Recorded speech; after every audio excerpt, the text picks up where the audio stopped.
সংবাদ বা তথ্য সংগ্রহ করতে গিয়ে একটি রাজনৈতিক দলের মবের সৃষ্টিতে প্রহরিত হয়েছে, আঘাতপ্রাপ্ত হয়েছে। একজন সাংবাদিক তার পেশাগত দায়িত্ব পালন করতে গিয়ে যদি আঘাতপ্রাপ্ত হয়, তাহলে সেই দুঃখ রাখার আর জায়গা থাকে না। তারপর সারা বাংলাদেশে এই সাংবাদিকের উপর বা সাংবাদিকদের উপর এই অমানসিক নির্যাতন বা তথ্য সংগ্রহে বাধা সৃষ্টির জন্য বিভিন্ন জায়গায় মানববন্ধন এবং প্রতিবাদ সভা হচ্ছে।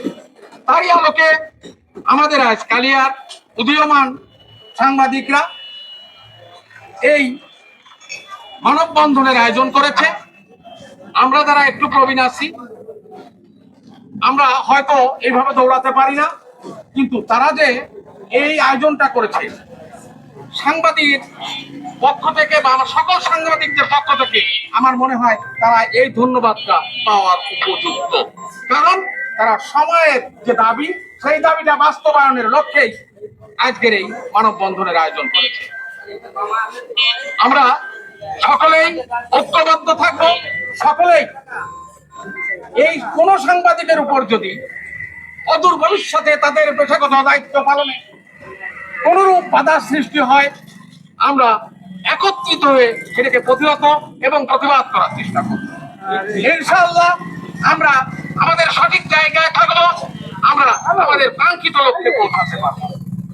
আমরা আর এই বক্তব্য বা এই যে মানববন্ধন এটা দীর্ঘায়িত করব না।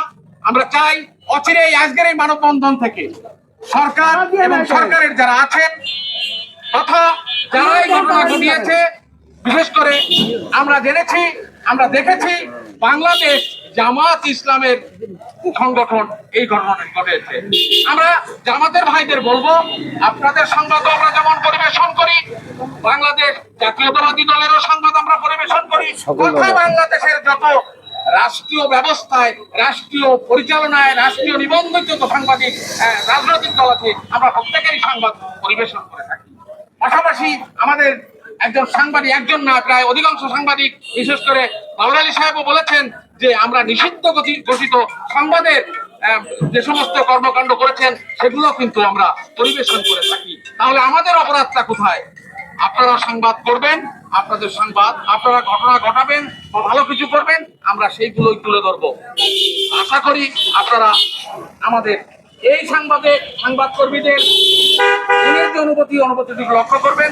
আমরা আইতে ঘটনা ঘটেছে ধানমন্ডির 32 নম্বরে তার তীব্র নিন্দা এবং প্রতিবাদ জানাই। সকলকে ধন্যবাদ, সকলে ভালো থাকবেন। আজকের এই মানববন্ধনের কর্মসূচি সমাপ্তি ঘোষণা করা হলো।